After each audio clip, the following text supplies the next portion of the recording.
કેમ છો? તહેવારો માણી લીધા, સરસ મજાની રજાઓનો આનંદ પણ માણી લીધો અને હવે ફરી પાછા આપણે આપણા અસલ મૂડમાં આવી જઈએ. હવે ગણિતમાં જેટલા પ્રકરણો પૂરા થયા છે એ તમામ પ્રકરણોની નોટ તમે સરસ રીતે પૂરી કરી જ લીધી હશે. ન કરી હોય તો હજી પણ તમારી પાસે ટાઈમ છે, થોડા સમયમાં એ બધું પૂરું કરી લેજો.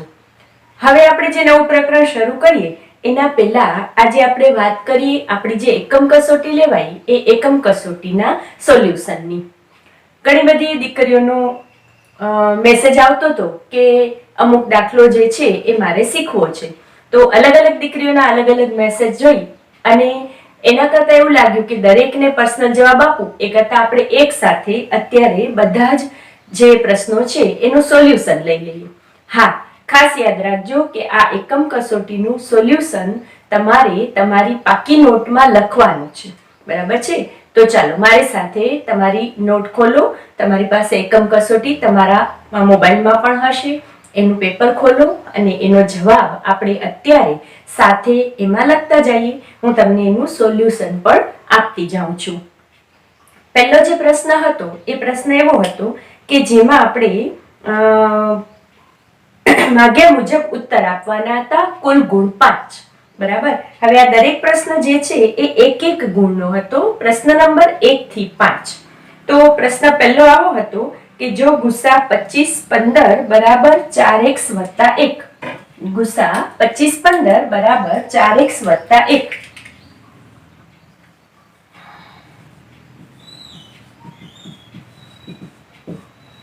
હવે આનો સૌથી પહેલા આપણે ગુસા શોધવાનો રહેશે. આપણને આપેલું છે એના જવાબમાં એક સમીકરણ. પહેલા તો આપણે 25 અને 15 નો ગુસા શોધી લઈએ. કોઈ પણ રીતે તમે 25 અને 15 નો ગુસા શોધી શકો. 25 બરાબર 5 ગુણ્યા 5 અને 15 બરાબર 5 ગુણ્યા 3. ગુસા બનશે 5. તો આપણે આ સમીકરણમાં 5 મૂકીએ એટલે આપણને x ની કિંમત મળે, બરાબર. સાવ સાદી વાત છે કે ગુસા 25 15 બરાબર 4x વત્તા 1. તો આપણે પહેલા ગુસા શોધીએ. ગુસા આપણને મળ્યો 5. સમીકરણ આપ્યું છે 4x વત્તા 1 બરાબર 5. સમીકરણને સાદુરૂપ આપીએ તો 4x બરાબર 5 ઓછા 1 એટલે કે 4x બરાબર 4. તો x બરાબર 4 ભાગ્યા 4 બરાબર 1. એટલે દાખલા નંબર પહેલો જે છે એનો જે જવાબ આપણને મળ્યો એ મળ્યો 1. એટલે કે અહીં વિકલ્પ C સાચો છે. પહેલાનો વિકલ્પ C સાચો છે, બરાબર છે. બીજો દાખલો. હવે બીજો દાખલો એવો આપ્યો છે કે બે ધન સંખ્યાઓનો લસા તેમાંથી મોટી સંખ્યાથી બમણો છે. નાની સંખ્યા અને તેના ગુસાનો તફાવત 4 છે. તો નાની સંખ્યા ખાલી જગ્યા હશે. અહીં જવાબ a બરાબર 8 આવે છે. હવે આ a બરાબર 8 જવાબ કઈ રીતે આવ્યો એ આપણે જોઈએ. તો એને સમજીએ તો આપણે ધારવું પડશે કે ધારો કે બે ધન સંખ્યાઓ a અને b છે, જેમાં a મોટા છે b.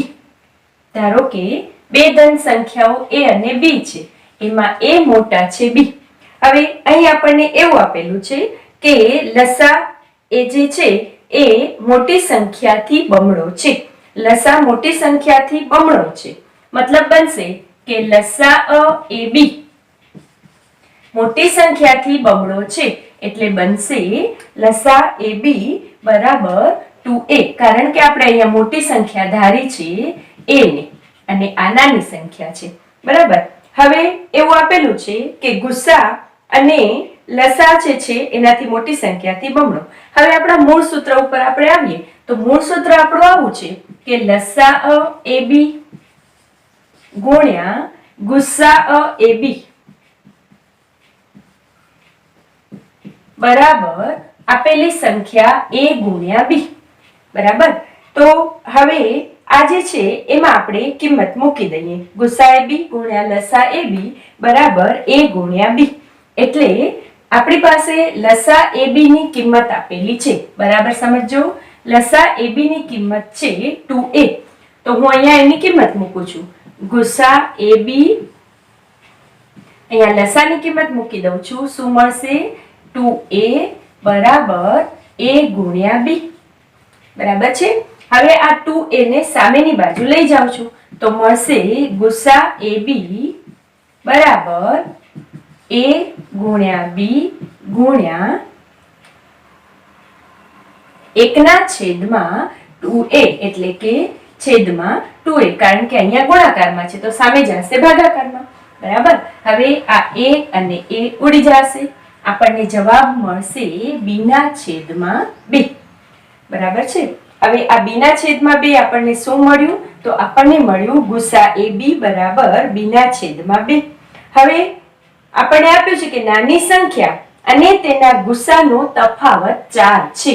નાની સંખ્યા આપણી પાસે શું છે b છે એનો ગુસા આપણને શું મળ્યો b ના છેદમાં 2 b ઓછા b ના છેદમાં 2 બરાબર 4 બરાબર સમજો મિત્રો તફાવત આપ્યો છે તફાવત એટલે બાદબાકી બરાબર તો b ના છેદમાં કાંઈ નથી એટલે 1 મૂકી ચોકડી ગુણાકાર કરીને સાદુરૂપ આપશું શું મળશે 2a - b છેદમાં 2 બરાબર 4 બે સામેની બાજુ જશે ગુણાકારમાં 2b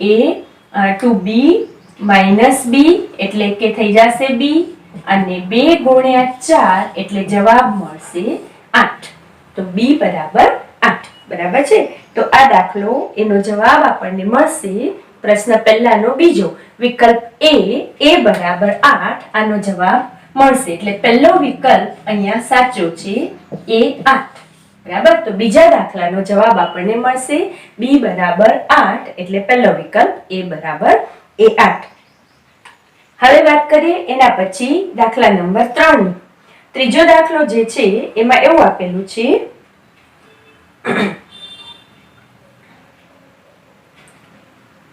ત્રીજાની રકમ છે કે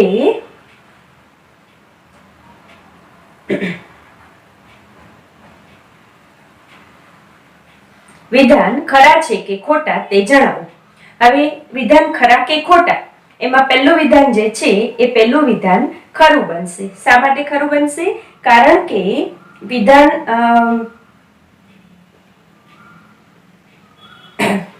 10,000 વખત ઉછાળતા 5,067 વખત છાપ મેળવી તો સંભાવના જે છે એને 10,000 વખત ઉછાળ્યો છે અને 5,067 વખત છાપ મળી છે તો પ્રયોગાત્મક સંભાવના 0.5067 થાય બરાબર છે। તો આ પેલું ત્રીજું વિધાન સાચું છે। પછી નંબર 4 પ્રયોગ બાળક જન્મ્યું છે પરિણામ બાબો છે કે બેબી તે જણાવો। આ પ્રયોગનું પરિણામ સમસંભાવી નથી તો આ વિધાન ખોટું છે। કોઈ પણ બાળક જન્મે છે તો કાં તો એ બાબો હોય છે અને કાં તો એ બેબી હોય છે એટલે અહીં આ વિધાન સાચું બનશે કે આ પરિણામ સમસંભાવી છે માટે ચોથો જે પ્રશ્ન છે એમાં જવાબ મળશે ખોટું બરાબર છે। આગળ વાત કરીએ એના પછી દાખલા નંબર પ્રશ્ન પહેલાનો પાંચમો પ્રશ્ન જેમાં જોડકા જોડવાના છે તો જોડકા જે છે એ ચોક્કસ ઘટનાની સંભાવના।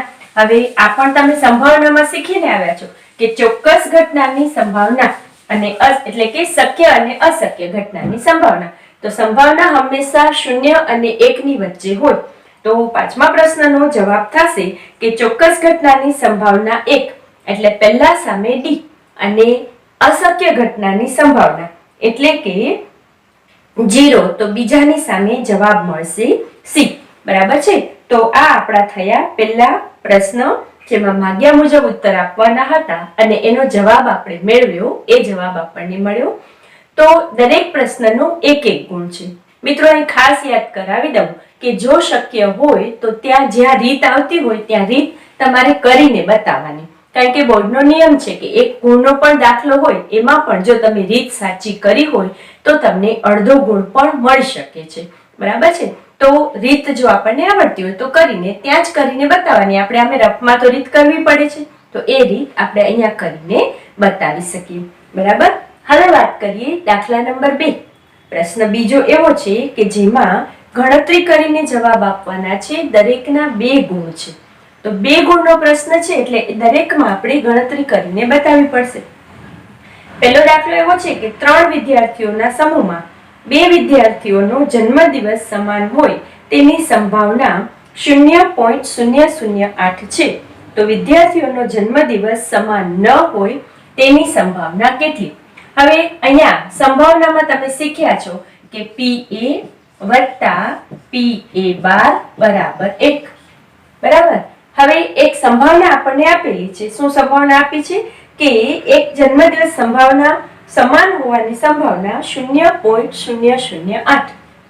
આપણે ધારીએ કે PA બરાબર 0.008 તો PA12 બરાબર કેટલા? આ સૂત્રને આધારે તમે એનો જવાબ મેળવી શકો. આ ધન સંખ્યા છે, સામેની બાજુ જશે ઋણ. PA12 બરાબર 1 ઓછા 0.008. અહીં ખાસ યાદ રાખવાનું મિત્રો કે જ્યારે પોઈન્ટ વાળી કોઈ પણ રકમ આપણને આપેલી હોય તો એની બાદબાકી આપણે વ્યવસ્થિત રીતે કરવાની. એક પછી કાંઈ નથી એટલે 0.000 ઓછા 0.008. આ રીતે આની બાદબાકી થાય એટલે આપણી એક પણ ભૂલ થવાની સંભાવના રહેશે નહીં. બરાબર. તો અહીંયા 10, અહીંયા 9, અહીંયા 9 અને 1 ઓછો. બરાબર. હવે જવાબ મળશે 10 માંથી 8 જાય તો 2, 9 માંથી 0 જાય તો 9, 9 માંથી 0 જાય તો 9, અહીંયા 1 ઓછો એટલે 0. તો જે PA12 ઘટના જે છે અહીંયા કહેવાય માંગે છે કે ઘટનાની પૂરક ઘટનાની સંભાવના કઈ? તો ઘટના જે છે એની પૂરક ઘટનાની સંભાવના આપણને મળશે 0.992. 0.992. બરાબર. પછી વાત કરીએ આગળ પ્રશ્ન નંબર 7. યુક્લિડની ભાગ પ્રવિધિનો ઉપયોગ કરી અને આપણે ગુસા શોધવાનો છે. ગુસા જે છે એ માટે આપણને બે રકમ આપેલી છે. તો યુક્લિડની ભાગ પ્રવિધિ પહેલા પ્રકરણમાં આપણે શીખ્યા છીએ કે યુક્લિડની જે ભાગ પ્રવિધિ છે એ ભાગ પ્રવિધિમાં આપણે મોટી રકમનો ગુણાકાર, મોટી રકમનો જે ભાગાકાર છે એ નાની રકમ વડે કરવાનો છે. આપણી પાસે રકમ છે 135 અને 225. તો 135 225 કરતા નાના છે. બરાબર. તો આપણે શીખ્યા છે. હા, હું તમને યાદ કરાવી દઉં મિત્રો કે ઘણા બધા મિત્રોએ આ દાખલો ગણ્યો છે પણ અહીં સ્પેસિફિક રીત આપેલી છે કે યુક્લિડની ભાગ પ્રવિધિ પ્રમાણે કરવાનો છે. જો તમે કોઈ બીજી રીતથી દાખલો ગણ્યો હોય તો જવાબ તો આવશે પણ એના રીતના ગુણ તમને મળશે નહીં. આ બરાબર યાદ રાખજો મિત્રો. જ્યારે જવાબ તમારી પાસે આવે જવાબ પેપર અને તમે ચેક કરતા હો તો તમને એમ થાય કે જવાબ તો 45 આવી ગયો તો બેને કેમ ગુણ આપ્યા નથી? એનું કારણ એ કે આપણે પ્રશ્નને બરાબર વાંચવાનો છે. કોની રીતથી આપણે ગુસા શોધવાનો છે? યુક્લિડની ભાગ પ્રવિધિની રીતથી. બરાબર. તો યુક્લિડની ભાગ પ્રવિધિની રીત તો આપણે શીખ્યા છીએ કે 225. યુક્લિડની ભાગ પ્રવિધિ આપણે શીખ્યા છીએ કે A બરાબર BQ વત્તા R. બરાબર છે. તો આ સૂત્રનો ઉપયોગ કરીને આપણે દાખલો ગણવાનો છે. મોટી રકમને નાની રકમ વડે ભાગતા જવાનું છે. તો સૌથી પહેલા આપણે ભાગીએ 225 ને 135 વડે. 1 વડે ભાગ ચાલશે. 135 એકા 135. બાકી જે આપણી પાસે વધશે એ વધશે 90. બરાબર. તો આને કેવી રીતે દર્શાવશું? આ સ્વરૂપમાં દર્શાવશું. 225 બરાબર 135 ગુણ્યા 1 વત્તા 90. યાદ આવ્યું? હવે કોનો ભાગાકાર કરશું? તો 135 અને 90 નો. હવે મોટી રકમ થઈ ગઈ 135, નાની રકમ 90. 90 વડે એનો ભાગાકાર કરીએ. 90 એકા 90. આપણી પાસે વધશે 45. તો આને કેવી રીતે દર્શાવશું? 135 બરાબર 90 ગુણ્યા 1 વત્તા 45. અને હવે આપણે 90 નો ભાગાકાર 45 વડે કરશું તો આપણને મોઢે પણ કદાચ આવડતું હોય તો 90 બરાબર 45 ગુણ્યા 2 વત્તા 0. કારણ કે 45 દુ 90 થાય. તો અહીં શૂન્યેતર શેષ એ આ રકમનો ગુસા કહેવાય. તો શૂન્યેતર શેષ એટલે શૂન્ય પહેલા જે શેષ મળી છે તે. મતલબ કે આ જે શેષ છે એનો જવાબ મળશે 225 135 નો ગુસા કેટલો મળશે આપણને? તો ગુસા મળશે 45. તો આ દાખલાનો જવાબ થશે 45. બરાબર છે. તો આ રીતે આ દાખલા નંબર વાત કરી આપણે 7મો દાખલો. બરાબર. દાખલા નંબર 8માં ફરી પાછી સંભાવનાની વાત છે. દાખલાને બરાબર સમજજો અને રકમને બરાબર ધ્યાનથી વાંચજો. કેટલીક દીકરીઓએ આ સંભાવનામાં પહેલું વાંચ્યું કે પત્તા એટલે છેદમાં 52 લઈ લીધા કે પત્તા કુલ 52 હોય. પણ અહીં એવું નથી. અહીં આપણે શું જોવાનું છે? રકમને વાંચજો. 5 ચોકટના પત્તા, દસો, ગુલામ, રાણી, રાજા અને એકો એ તમામના નીચે તરફ રાખીને સરખી રીતે ચીપેલા એક પત્તું યાદૃચ્છિક રીતે ખેંચવામાં આવ્યું તો એ પત્તું રાણીનું હોય તેવી સંભાવના કેટલી? તો અહીંયા બરાબર સમજજો મિત્રો કે અહીંયા જે છે એ વિગત આપણને આપેલી છે. એમાં બધા જ પત્તા નથી લેવાના. કેટલા પત્તા આપેલા છે? 5 પત્તા. તો કુલ સંભાવના કેટલી થશે? 5 થશે. કુલ સંભાવના 5. એમાંથી પહેલો વિકલ્પ છે કે રાણીનું પત્તું હોવાની સંભાવના કેટલી? તો પત્તું રાણીનું હોય એની સંભાવના કેટલી? તો રાણીનું પત્તું એક જ છે તો પત્તું રાણીનું હોવાની સંભાવના બરાબર 1 અને કુલ સંભાવના કેટલી છે? 5. આપણે શીખ્યા છીએ સૂત્રને આધારે. બરાબર. એ જ રીતે બી માં આપ્યું છે કે જો રાણી કાઢીને એક બાજુ મૂકવામાં આવે. હવે આપણી પાસે અહીંયા કુલ પત્તા કેટલા છે? 5. એમાંથી એક રાણી કાઢી દેવામાં આવે તો બાકી પત્તા કેટલા વધે? 4. બરાબર. કુલ પત્તા આપણી પાસે કેટલા છે? 5.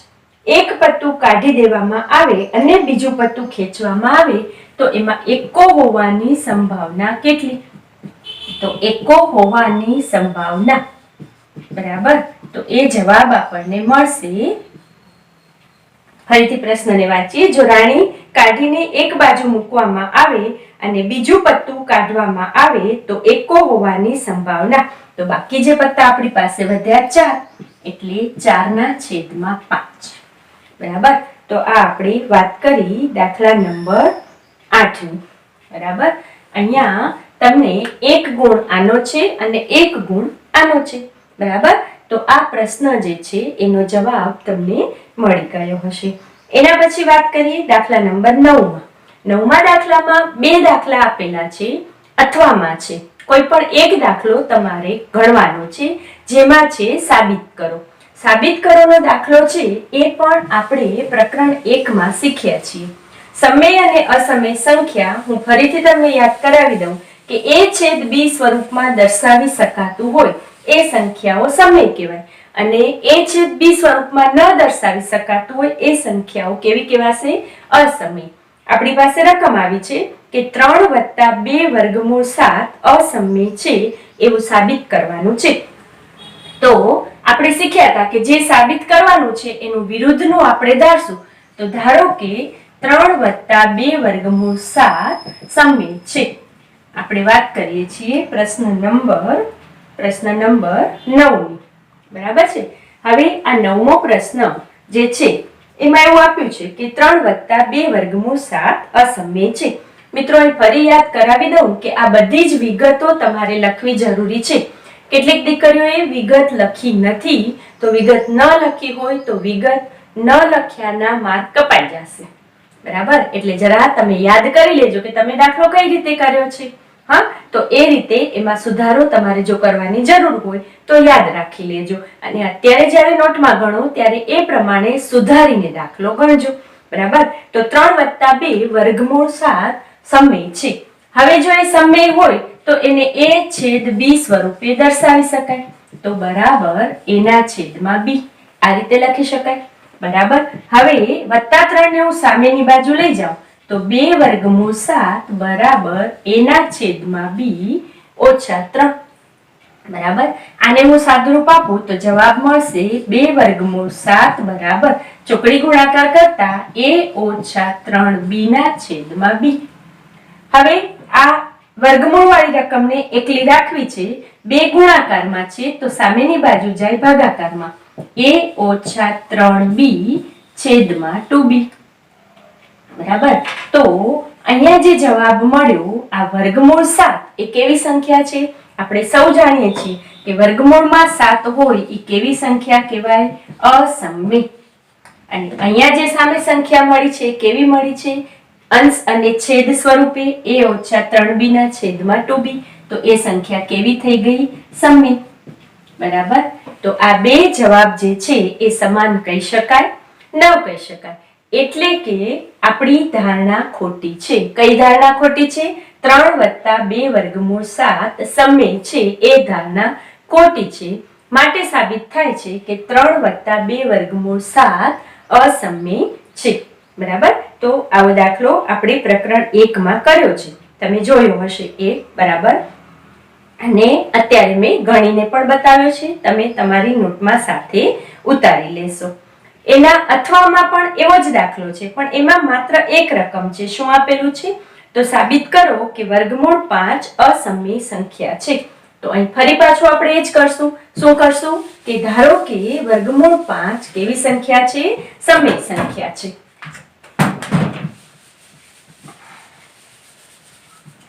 ધારો કે વર્ગમૂળ 5 સમય સંખ્યા છે. હવે જો એ સમય હોય તો વર્ગમૂળ 5 બરાબર શું દર્શાવી શકાય? એના છેદમાં b.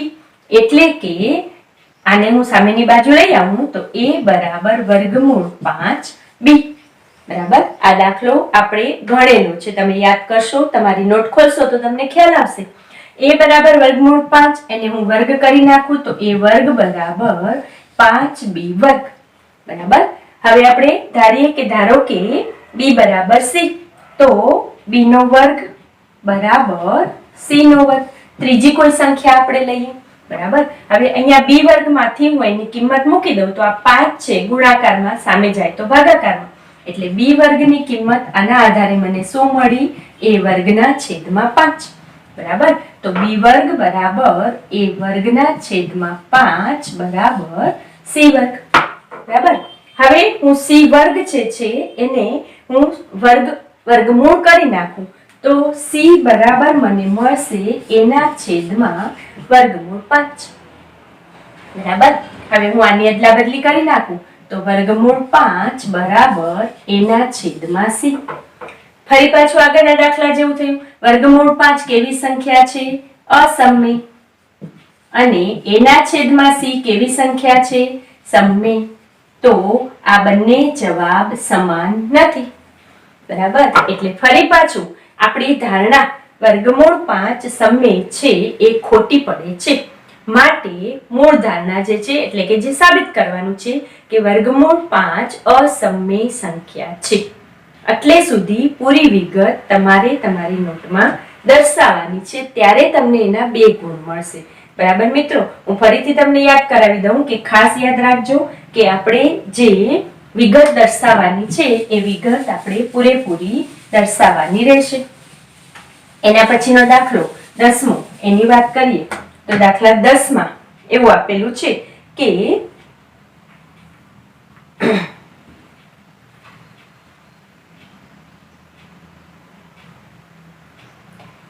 પાસાની વાત છે. પાસાને એકવાર ફેંકવામાં આવે છે. બહુ જ સહેલો અને સરસ દાખલો છે. તમે શીખ્યા છો કે પાસો જે છે એને એકવાર ફેંકવામાં આવે. હવે પાસો છે 1 2 3 4 5 અને 6. તમે બધા અત્યારે લોકડાઉન દરમિયાન તો ખૂબ રમતો રમ્યા છો, અને એમાં ખાસ કરીને આ પાસાવાળી લૂડો છે, સાપસીડી છે, રમ્યા છો. પાસાની ઉપર 6 અંકો આપેલા હોય, 1 2 3 4 5 અને 6. એટલે કુલ સંભાવના જે છે એ કેટલી થશે? 6. હવે આપણને એવું આપ્યું છે કે 2 અને 6 ની વચ્ચે આવતી સંખ્યા. કઈ કઈ સંખ્યા? 2 અને 6 ની વચ્ચે આવતી સંખ્યા. તો કઈ કઈ થશે? 3 4 અને 5. કેટલી સંખ્યાઓ થઈ? 3 સંખ્યાઓ થઈ. તો પહેલી સંભાવના થશે 3 ના છેદમાં 6. બરાબર. 3 ના છેદમાં 6 ને તમે ઉડાડી શકો. 3 એકા 3 અને 3 દુ 6. તો પહેલી સંભાવના PA બરાબર 1 ના છેદમાં 2. બીજો પ્રશ્ન છે કે અવિભાજ્ય સંખ્યા મળે તેના બીના સાનુકૂળ પરિણામ. હવે અવિભાજ્ય સંખ્યા તો આપેલી સંખ્યાઓ આપણી પાસે આ 6 જ છે. 1 2 3 4 5 6 પાસાની વાત છે. એટલે હવે એમાંથી અવિભાજ્ય સંખ્યાઓ કઈ કઈ? તો અવિભાજ્ય 1 3 અને 5. અવિભાજ્ય સંખ્યાઓ કઈ કઈ મળી? 1 3 5. તો ફરી પાછી કેટલી સંખ્યાઓ મળી આપણને? અવિભાજ્ય 3. એટલે કે બીજી સંભાવનાને આપણે નામ આપી દઈએ b. તો pb બરાબર ફરી પાછું મળશે 3/6 બરાબર 1/2. બરાબર, એટલે અહીં બંને જે વિકલ્પ છે એ બંને વિકલ્પનો જવાબ તમને શું મળે છે? 1/2, 1/2. બરાબર, તો આ વાત થઈ દાખલા નંબર 10 ની. હવે ફરીને હું તમને યાદ કરાવું કે જે 3 દાખલા આપણે 5 દાખલા જે આપણે કર્યા એમાં 2 ગુણ છે, દરેકના 2 ગુણ અને કુલ ગુણ 10 હતા. તો આ બીજો વિભાગ આપણને પરીક્ષામાં પણ એ જ રીતે પેલો વિભાગ 1 ગુણનો, બીજો વિભાગ 2 ગુણનો મળશે. હવે જે વાત છે ત્રીજો દાખલો, એ ત્રીજો દાખલો એ ત્રીજો વિભાગ એટલે કે 11મો પ્રશ્ન. 11 અને 12 બે પ્રશ્નો 3 ગુણના છે અને એ 3 ગુણ એટલે કુલ ગુણ થશે એના 6. તો ત્રીજો પ્રશ્ન એની વાત આવી છે કે અનંત અને આવૃત્તિ નિરૂપણ ધરાવતી સમય સંખ્યા 1.325 નું p/q સ્વરૂપ મેળવો. બરાબર, હવે આ દાખલો પણ ચોપડીમાં આપેલો છે. હું તમને સમજાવું, આને એક શોર્ટકટ રીત તમને સમજાવું કે 1.325 1.325. હવે અહીંયા આ 3 સંખ્યા ઉપર લીટી કરેલી છે. એનો અર્થ એમ થયો કે આ 3 સંખ્યા જે છે એ રિપીટ થાય છે. તમે પુનરાવર્તિત સંખ્યાઓ શીખ્યા છો. જ્યારે ભાગાકાર કરી ત્યારે કોઈ સંખ્યા એવી હોય કે જે વારંવાર રિપીટ થતી હોય. તો જે સંખ્યાઓ વારંવાર રિપીટ થતી હોય એ સંખ્યાઓ જે છે એ સંખ્યાની ઉપર આપણે 12 દર્શાવીએ છીએ. પાસે 3 રકમ છે, 1, 2 અને 3. તો આપણે સૌથી પહેલા ધારીએ છીએ કે ધારો કે x બરાબર આ રકમ છે 1.325. બરાબર, હવે x બરાબર 1.325 છે. આપણે બંને બાજુ આ રકમને 1000 વડે આપણે ગુણીએ છીએ. બરાબર, હવે એનાથી પહેલા એક વાત યાદ કરાવી દો કે 325 ઉપર 12 છે, હમણાં વાત કરી એમ રિપીટ થાય છે. તો x બરાબર 1.325. હવે ઉપરની લીટી કાઢી નાખું, એનો અર્થ એમ કે પુનરાવર્તિત છે. તો કઈ સંખ્યા પુનરાવર્તિત છે? 325, 325, 325 રિપીટ થશે. અનંત સંખ્યા છે એટલા માટે. બરાબર, તો આને હું આપું છું સમીકરણ 1. હવે આની પાછળ 1, 2 અને 3 રકમ છે એટલે આપણે 3 સંખ્યાઓ પુનરાવર્તન થાય છે. તો 3 એટલે 1000 વડે આ બંને બાજુ આપણે એને ગુણીએ છીએ. તો બંને બાજુ 1000 વડે ગુણતા આપણને નવું સમીકરણ મળશે. મિત્રો ફરીને યાદ કરાવું છું કે તમારે બધી જ વિગતો લખીને પૂરેપૂરી દર્શાવવાની છે. બરાબર, તો બંને બાજુ 1000 વડે ગુણીએ તો 1000x બરાબર 1.325 ગુણ્યા ડેશ ડેશ ડેશ અને ગુણ્યા 1000. બરાબર, હવે સમીકરણ 2 માંથી સમીકરણ 1 બાદ કરતા શું કરું છું? સમીકરણ 2 ઓછા સમીકરણ 1. બરાબર, તો પહેલા આ બાજુને બાદ કરું તો 1000x માંથી અહીંયા કાંઈ નથી એટલે 1x જાય. 1000x માંથી 1x જાય તો આપણી પાસે જવાબ કેટલો મળે? 999x. ફરીને યાદ કરાવું છું, સમીકરણ 2 માંથી સમીકરણ 1 ને બાદ કરીએ છીએ. તો 1000x માંથી 1x બાદ કરતા આપણને શું મળશે? 999x. બરાબર, અને આ રકમમાંથી આ રકમને બાદ કરતા, આ રકમમાંથી આ રકમને બાદ કરીએ એટલે આપણને જવાબ મળશે 1325.325 રિપીટ થાય છે એટલે એક રકમ ઓછી થઈ જશે એવું આપણે યાદ રાખવાનું. એટલે શું મળશે? 1324. તો x બરાબર 1324/999. બરાબર, તો આ જે છે એ એનો જવાબ મળશે. હવે આ રકમમાં કદાચ ક્યાંક તમને ન સમજાયું હોય તો હું તમને એની એક શોર્ટકટ રીત બતાવું. બરાબર, રીત તો આ છે, 3 ગુણનો દાખલો છે એટલે થોડી રીત કરીને તમારે બતાવવી પડે. પણ આજે જે દાખલો છે એ મોટાભાગે 1 ગુણની ખાલી જગ્યામાં પૂછાય છે. તો ત્યારે તમે આટલો બધો લાંબો દાખલો કરવા બેસો એના કરતા હું તમને એક સહેલી રીત બતાવું છું. રકમ છે આપણી પાસે, એક જ સ્ટેપમાં તમને જવાબ મળી જાય. રકમ શું છે આપણી પાસે? 1.325. પહેલા તો એ રકમ જે છે એ 1325 આપણે સમજી લઈએ.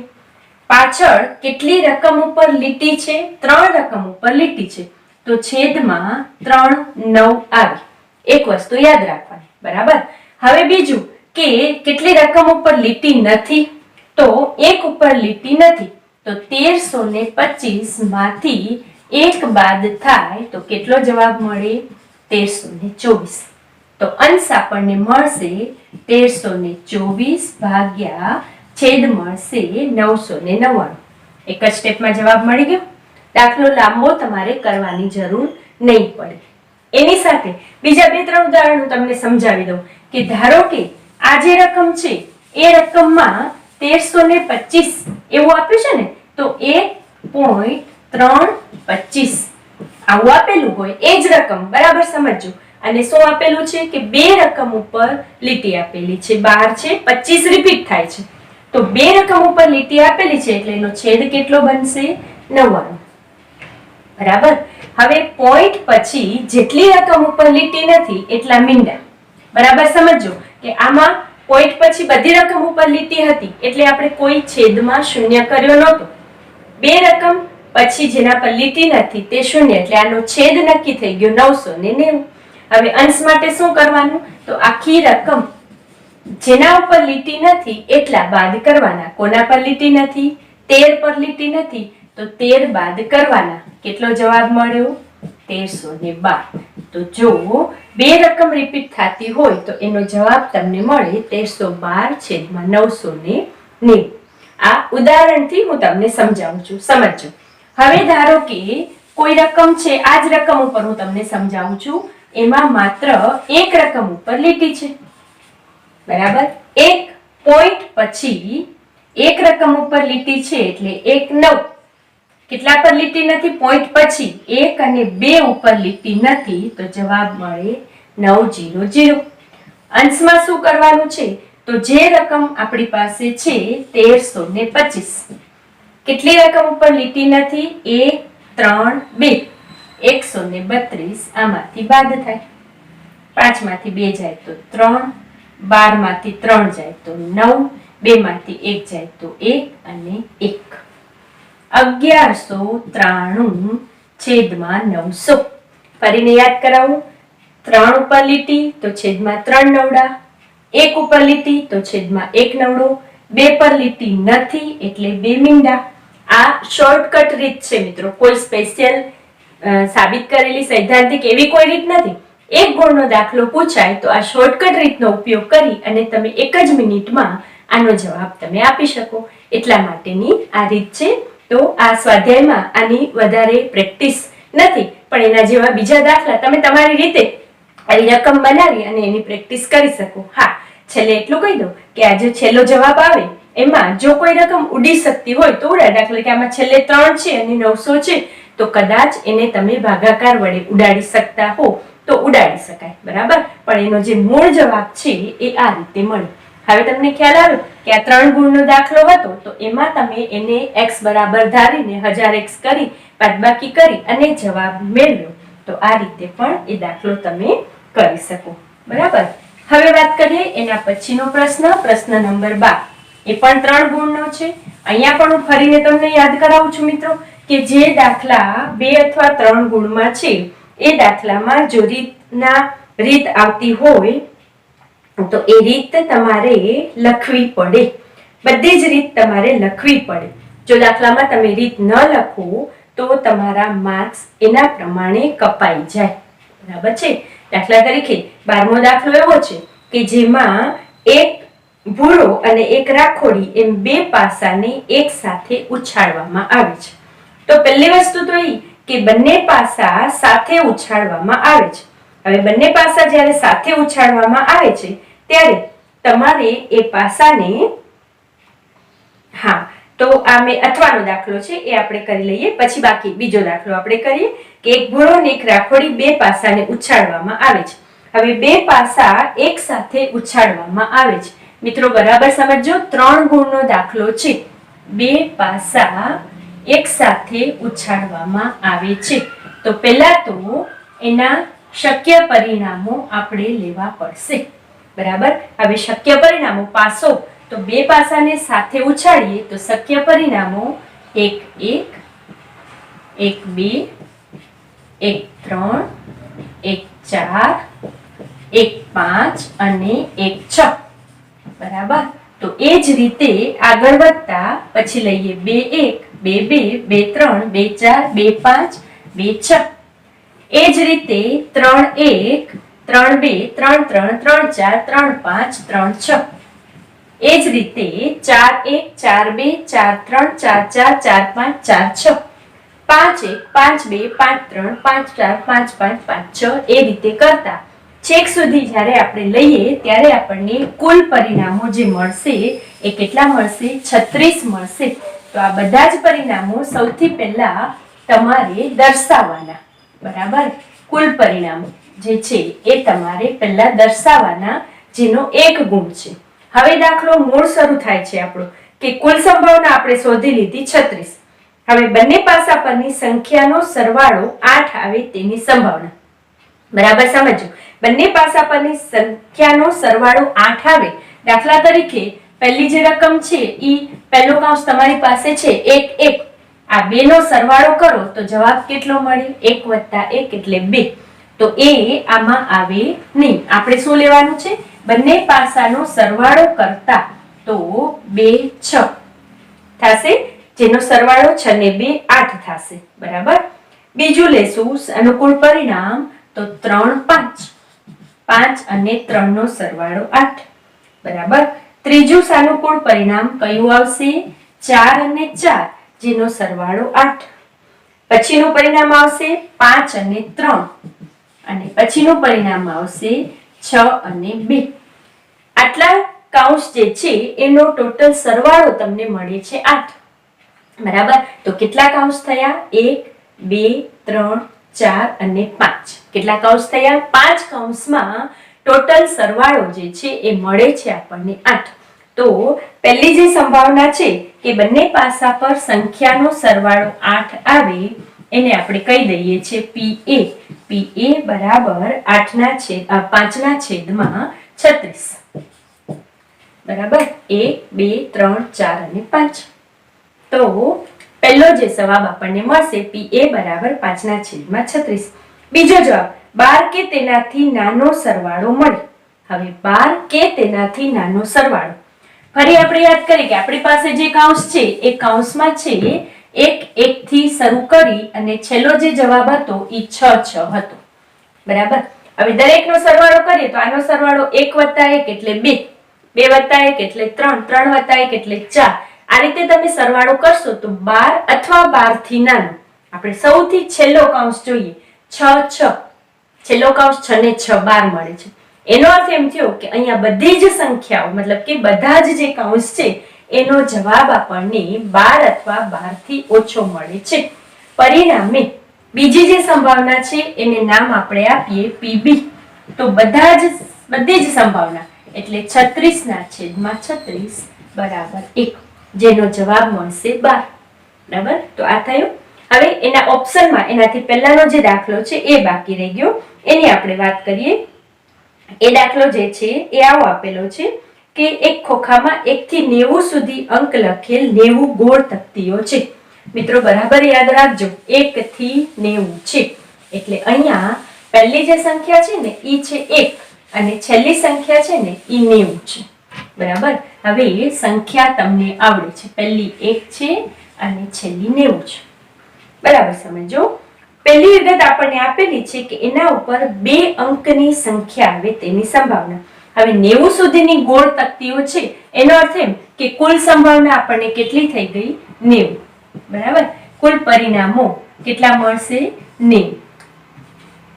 હવે આપણે લેવાની છે કે એના ઉપર 2 અંક હોય એવી, તો આપણને ખબર છે કે 1 થી કરી અને 9 સુધીની સંખ્યાઓ એક અંક કહેવાય। હવે આપણે લઈએ 2 અંકની, તો 10 11 12 13 14 15 16 17 18, હવેની બધી સંખ્યાઓ 2 અંકની આવશે। ક્યાં સુધી આવશે 90 સુધી, બરાબર। તો તમે ગણી જાઓ કે 2 અંકની કેટલી સંખ્યાઓ મળશે, તો 2 અંકની કેટલી સંખ્યાઓ મળશે? તો 90 માંથી આપણે 9 ને બાદ કરી દેવાની છે. 1 થી 9 1 અંકની છે, બાકીની બધી 2 અંકની છે. તો 90 માંથી 9 બાદ કરો એટલે કેટલા મળે? 81. તો પહેલી જે સંભાવના છે એ સંભાવના માટે આપણે PA લઈએ તો 2 અંકના કુલ કેટલા આપણને મળશે? 2 અંકના કુલ સંખ્યાઓ મળશે 81 ભાગ્યા 90. આને તમે ઉડાડી શકો. 9 9 81 અને 9 દાવ 90. 9 ના છેદમાં 10 અને આજે તમારે આને પોઈન્ટમાં બતાવવું હોય તો 0.9. બરાબર છે? પોઈન્ટમાં ન બતાવો તો ચાલે, વાંધો નથી, એમાં કોઈ માર્ક્સ તમારા કપાતા નથી. બરાબર? તો આ પહેલું શું કીધું છે? 2 અંકની સંખ્યાઓ. તો 2 અંકની સંખ્યા થાય 10 થી કરી અને 90 સુધીની બધી. બીજો વિકલ્પ એમાં એવો આપ્યો છે કે એ પૂર્ણ વર્ગ સંખ્યા હોય તેવી. હવે પૂર્ણ વર્ગ સંખ્યા ફરીને મિત્રો યાદ કરશો કે 1 થી 90 સુધીમાં આપણે જોતા જઈએ પૂર્ણ વર્ગ એટલે જેનું વર્ગમૂળ મળી શકે તે. 1 નું વર્ગમૂળ આપણને મળી શકે 1, 2 નું વર્ગમૂળ ન મળે, 3 નું ન મળે, 4 નું વર્ગમૂળ આપણને મળી શકે 2, 5, 6, 7, 8 નું ન મળે, 9 નું વર્ગમૂળ મળે 3. આગળ વધતા 4 નું વર્ગ એટલે 16 નું વર્ગમૂળ મળે 4. 16 થી આગળ વધતા 25, 5 નું વર્ગમૂળ, 36, 6 નું વર્ગમૂળ, 49, 7 નું વર્ગમૂળ, 64, 8 નું વર્ગમૂળ, 81, 9 નું વર્ગમૂળ, 10 નું વર્ગમૂળ 100 જે આમાં આવતું નથી. બરાબર? તો પૂર્ણ વર્ગ સંખ્યાઓ આમાં આપણને કઈ કઈ મળી?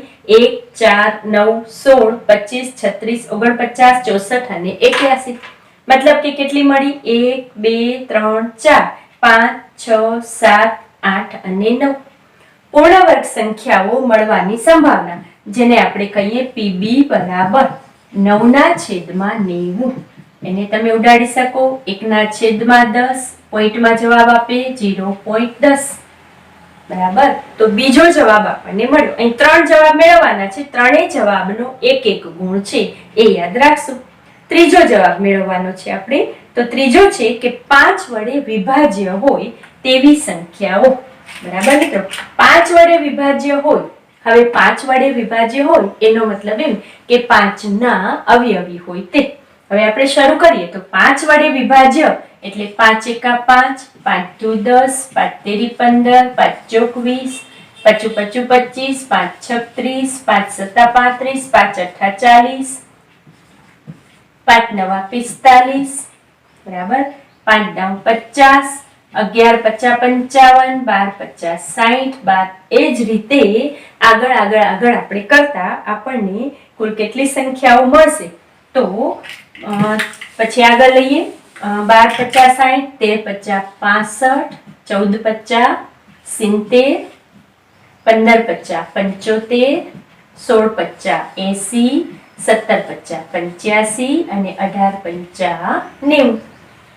5 વડે વિભાજ્ય હોય તેવી 1 થી 90 સુધીની સંખ્યાઓ કેટલી મળી? 1, 2, 3, 4, 5, 6, 7, 8, 9, 10, 11, 12, 13, 14, 15, 16, 17 અને 18. તો ત્રીજી જે સંભાવના છે એને આપણે નામ આપી દઈએ ઘટનાને PC. PC બરાબર 18 ના છેદમાં 90. એટલે 18 એકા 18, 18 પચા 90. 1 ના છેદમાં 5 એટલે 0.2 નો જવાબ મળે. બરાબર? તો આ કયો દાખલો થયો કે જેમાં 3 સંભાવનાઓ આપણને શોધવાની છે. એક ગુણ, આનો એક અને આનો એક. બરાબર? ફરીને હું યાદ કરાવી દઉં. આમાં આપણને શોધવાની હતી 2 અંકની સંખ્યાઓ. બરાબર? એટલે 10 થી કરી અને 90 સુધીની 81. આમાં આપણે શોધવાની હતી કઈ સંખ્યાઓ? કે જે સંખ્યાઓ પૂર્ણ વર્ગ હોય તે.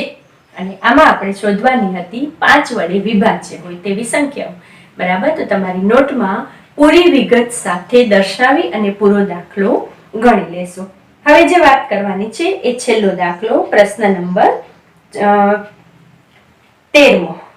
13મો પ્રશ્ન એવો છે કે જે વિભાગ ડી છે અને 4 ગુણનો પ્રશ્ન છે. બરાબર? યાદ રાખશો કે 4 ગુણનો પ્રશ્ન હોય તો એમાં બધી જ વિગત પૂરેપૂરી દર્શાવવી પડે. ઘણી જ વિદ્યાર્થીની મિત્રોએ ખૂબ સરસ દાખલો ગણ્યો છે પણ એમાં પૂરી વિગત લખી નથી અથવા તો દર્શાવી નથી અથવા તો એનું કારણ દર્શાવ્યું નથી, પરિણામે એને પૂરા 4 ગુણ મળ્યા નથી.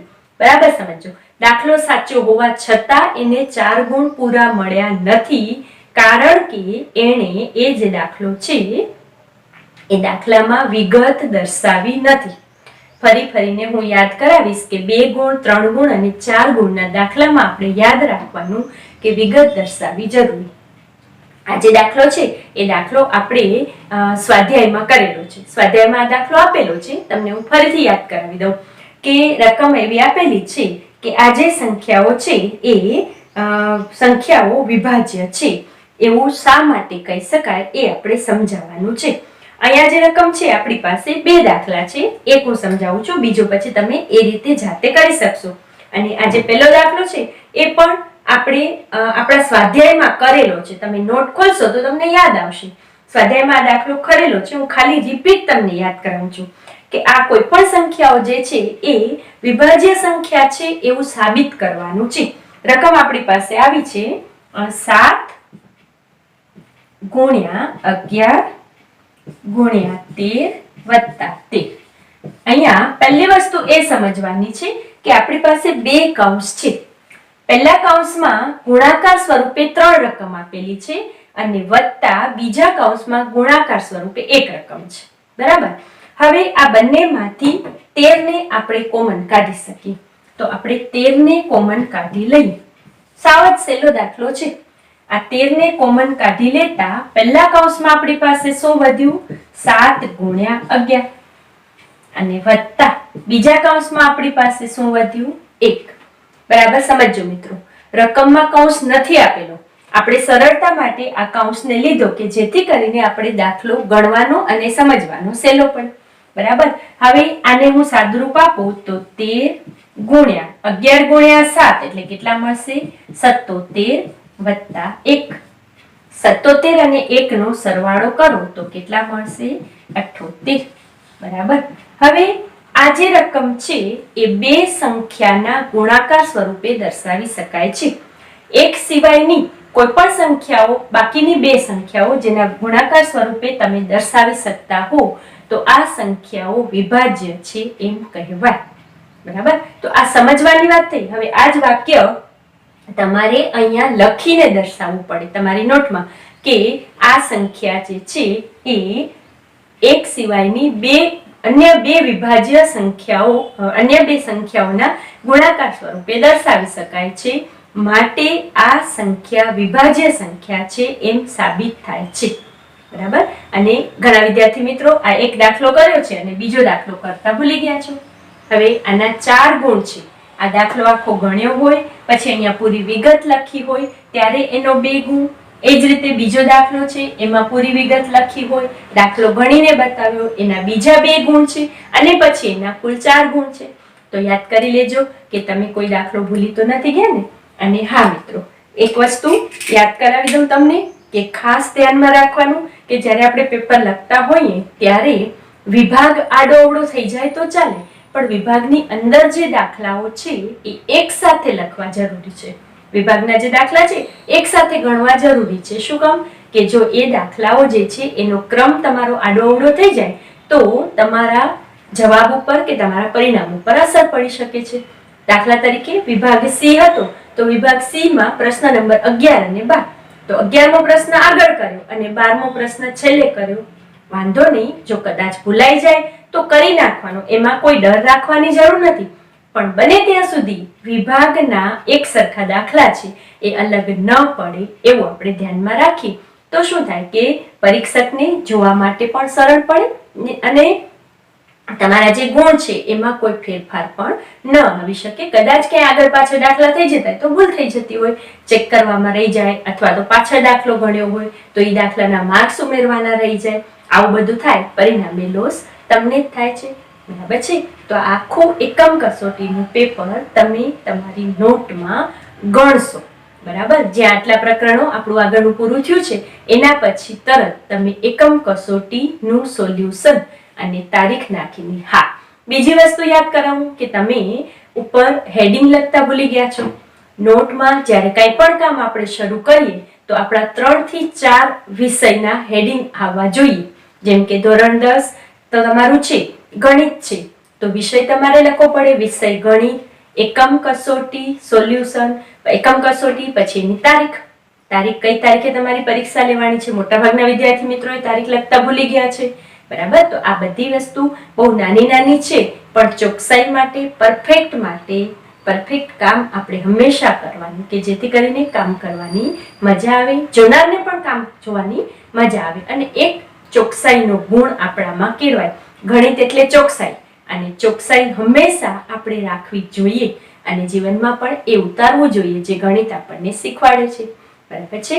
તો ફરીને યાદ કરાવું કે આખી એકમ કસોટી જે છે એનું સોલ્યુશન તમે વ્યવસ્થિત રીતે તમારી નોટમાં ક્રમશર ગણશો. ધન્યવાદ.